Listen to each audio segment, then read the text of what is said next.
Today we're going to talk about valve cover gaskets. So this is going to apply to all NAs and NB Miatas. The valve cover gasket designs are virtually identical. The 1.6, the VVT, and all the rest of the 1.8s each have a unique layout. And actually you can see here, this is one of the examples that it's a little bit hard to see on the video there, but you can see the hump here for the cam sensor is on the opposite side. So that would be, for example, a difference between a 1.6 and a 1.8. But as far as the gasket itself and the design of them, they're virtually identical. So we're going to just use these two as an example. And basically for our shop, quite some time ago, we decided that OEM gaskets were the only thing that we were going to install. And what that comes from is just our own experience in the shop, having installed probably 100 of the gaskets over the first few years. And we started getting cars coming back that had leaks. Oftentimes the customer didn't notice. The leaks were small at first, but we have a lot of return customers, and so they would come back in and we would notice that their valve cover was leaking. And of course we had all the records that, the valve cover gasket was 6 months old or a year old. And it also eliminates some of the confusion. Sometimes when it's leaking, people say, well, maybe they didn't put the RTV, in the corners the way it should be, or maybe it wasn't torqued properly, or it wasn't torqued in, the correct order. Which, by the way, since we're talking about it, I'm just going to show that really quick. That basically you start with the one in the middle, and then you go to any one of the other ones that are near it on the outside, and then you do a spiral from there. So over to this side, down, across, and then you continue the spiral around to here, and then to the back corners. I did skip this one when I was pointing at them, but yeah, you'll go across the back and across the front. And then the MAZDA specification actually calls out that you then hit the middle one again, and then the other four in the middle. I do all of them a second time, but you do find on the second lap that some of these middle five will be a little bit loose. So anyway, we noticed we were getting cars that were coming back 6 months or a year later with valve cover leaks. And, like I said, at that point, I know that I personally installed them.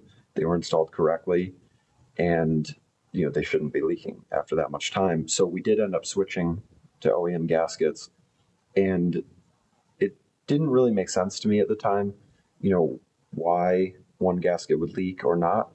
But once you get two of them next to each other like this, so on this side here, this is, I'm not going to mention the brand name, doesn't really matter because pretty much all aftermarket ones I've seen are made this same way. So this is the aftermarket one here, and then on this side here, we have an OEM one. So we're going to kind of look at the differences, and I don't know the exact manufacturing process, why they're different, but there are clear differences within them, and I think that explains why an OEM gasket, I have a lot of faith that many years later, I expect the car to come back and to not have it leaking. And that has been our experience. We switched over a few years ago, and we just don't get people coming back in with valve cover leaks. So I would say that this opinion is based on a lot of evidence that we've seen. I mean, we work on hundreds of Miatas a year, and we have a lot of repeat customers, so we get to see, what things are working and what things aren't. So let's take a look. The first thing is, if you were to order a gasket online and they claim that it's OEM, it's really easy to tell the difference. So on the OEM one here, on one of these center ribs, first of all, usually the center ribs are a bit larger, which this is a non-functional portion of the gasket anyway. But you can see those little center ribs are significantly wider. And then on one of the center ribs, it should have the part number actually stamped in there, or at least the beginning of the part number. So the BPO5 is the part number for this one.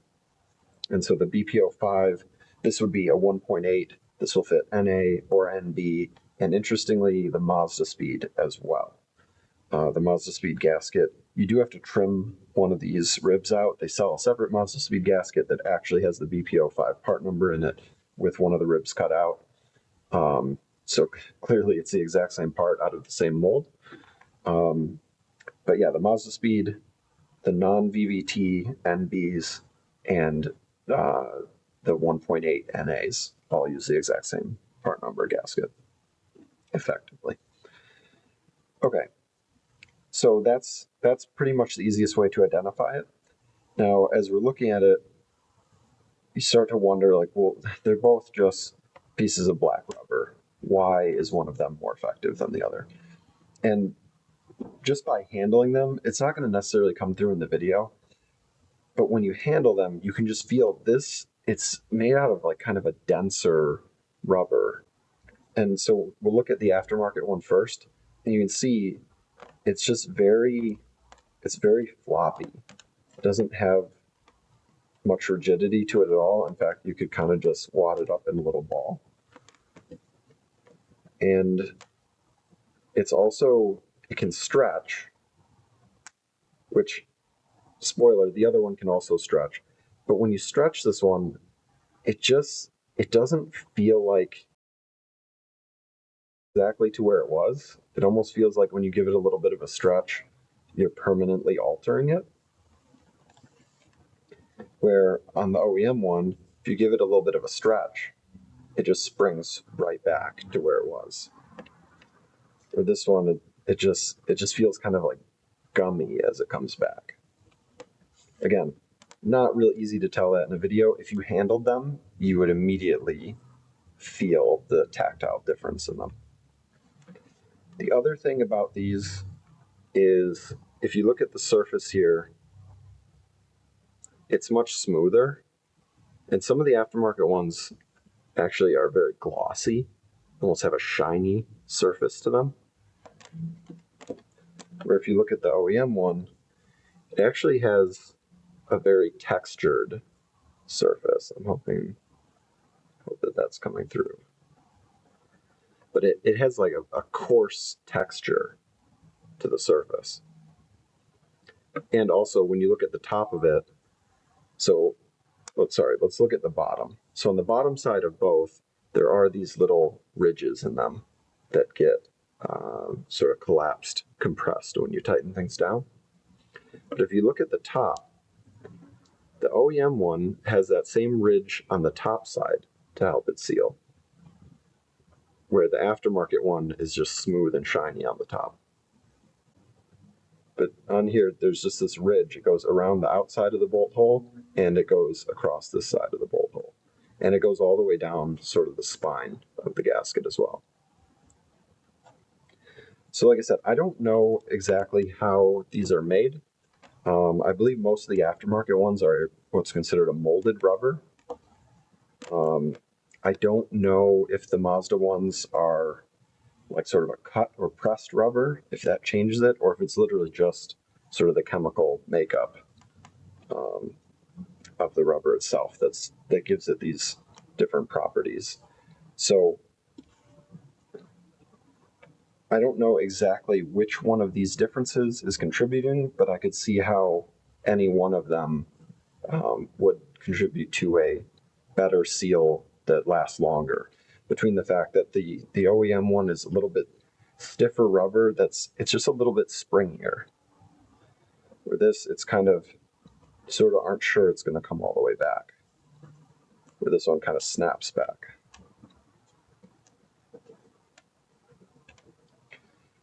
So there's that sort of, I don't know if that's the durometer of the rubber or if there's a different way to sort of measure the springiness of the rubber.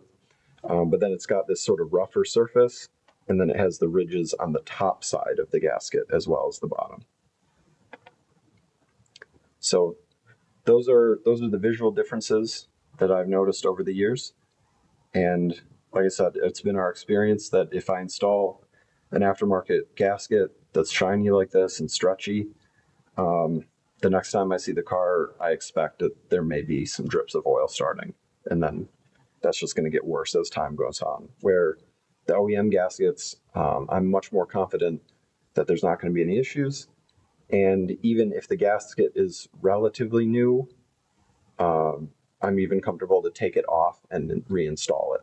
Where these, in my experience, once you take it off, it's kind of taken a set, and when you put it back on, it's definitely going to leak for sure. So there you have valve cover gaskets. Let me know in the comments if you have any questions or any suggestions for additional parts for us to cover in the future. And thanks for watching.